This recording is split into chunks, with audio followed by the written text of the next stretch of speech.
After yesterday's Minecraft Live event, fellow Minecraft fans around the world have been left with a hope for another great year of Minecraft-themed content. With the announcement of the mob vote and its results, news on the Xbox Game Pass on PC for Minecraft, and a brand new update for Minecraft Dungeons, yesterday's event has left us all on the edge of our seats. But one major feature, arguably the star attraction, has dwarfed them all. 1.19, or the Wild update.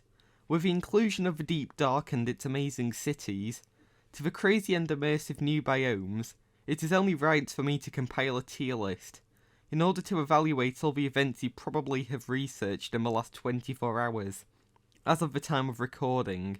As a quick note, I would like to mention that these are only my personal views, and my tier list is available for your own use, link in the description below.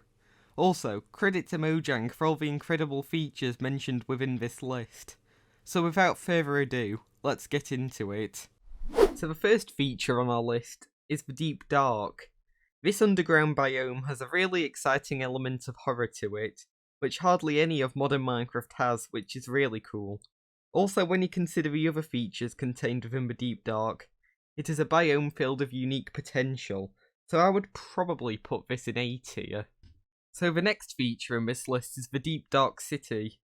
These new structures are honestly astonishing, because they have the potential to add a layer of lore to the new Minecraft update, and also act as a reason to visit the Deep Dark, whether that be to loot its chests, or to simply marvel at the city itself.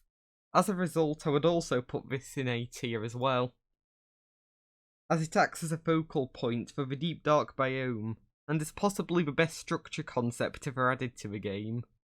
And next up, the Warden. Ah yes, the Warden. Everyone's second favourite Minecraft creepypasta.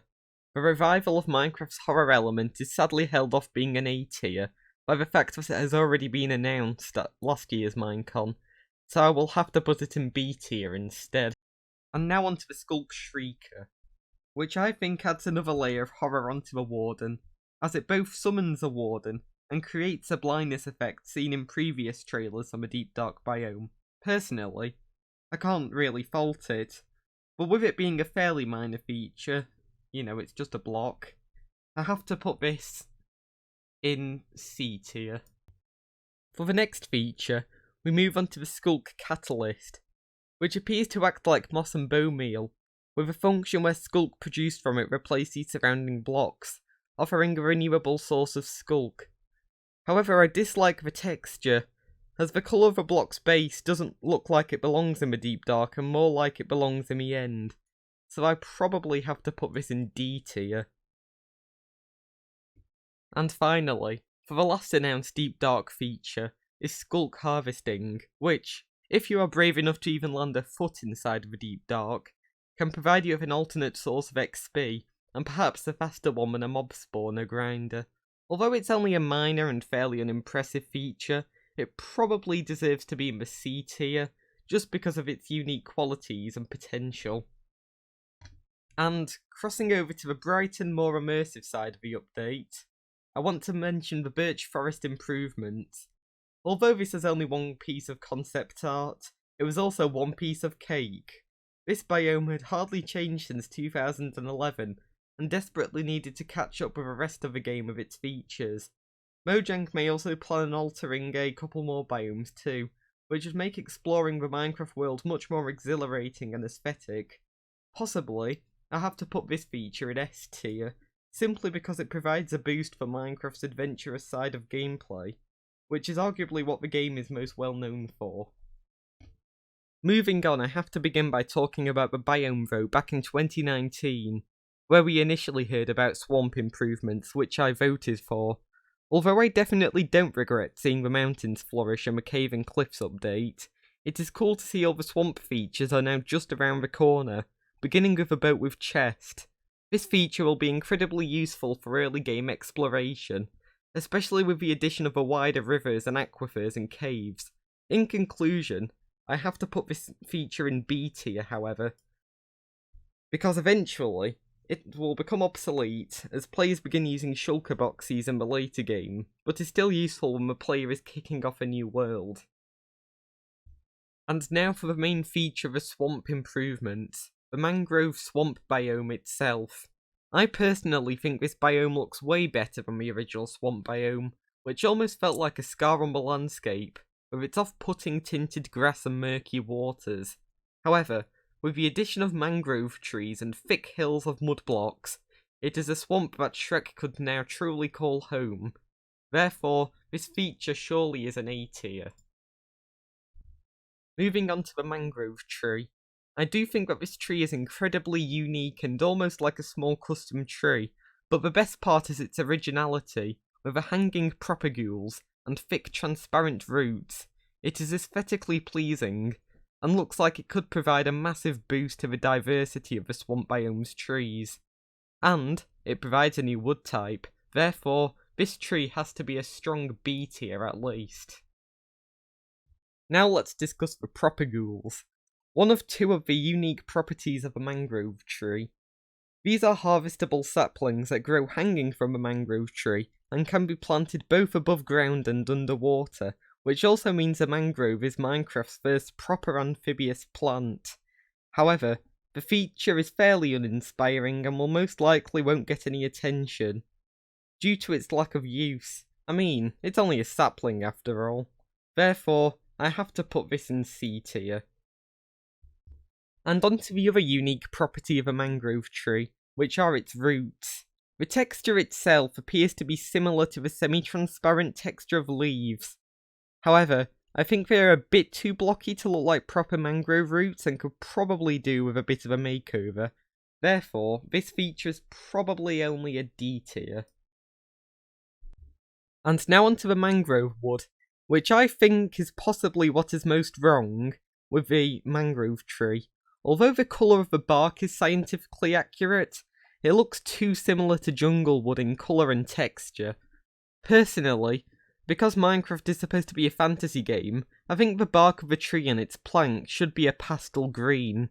However, due to the wood being far too similar to existing wood, this probably has to be an F tier.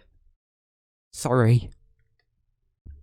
And now onto the mud block, which has obviously been ported from a late and sadly not so great, thanks 2020, Minecraft Earth.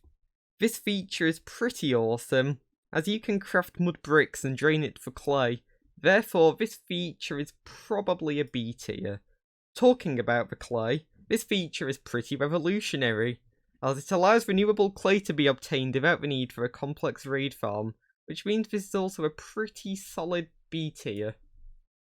Moving on to the clay brick, I have to admit, these bricks are definitely going to be used by me.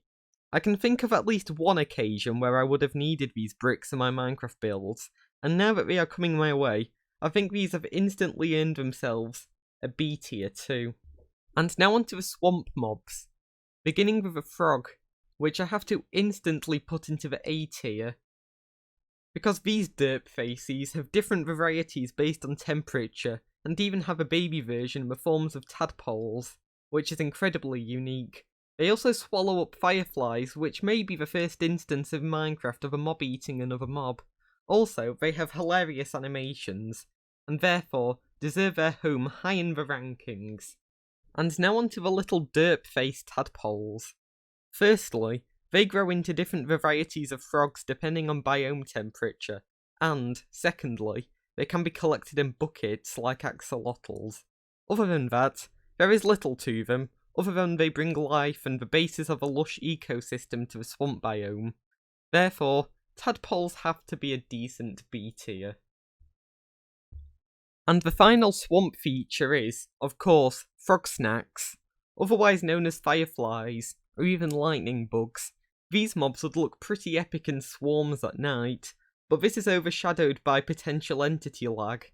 Hopefully Mojang find a way around this, but based on what I have seen and heard, this is probably only a C tier. And now onto the controversial ally, which I have put into F tier. Only kidding. I was Team Ally, but was fine with a copper golem, if that was to win.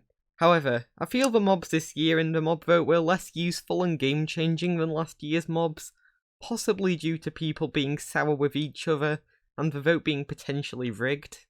The alley itself in the end is decently useful, but doesn't do anything massive for the game. And no, it does not dupe items.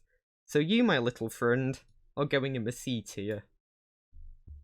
So here are the final results overall. In the end, although the update is smaller than Caves and Cliffs understandably, it is still something to look forward to in the coming year, and I am sure I will be experimenting with all the exciting snapshots. In the meantime, I would appreciate it if you would like this video and subscribe to the channel for future videos. And also, an extra thanks again to Mojang for creating a great update. But until next time, have fun mining! This is Cooldown MC, and I'm out.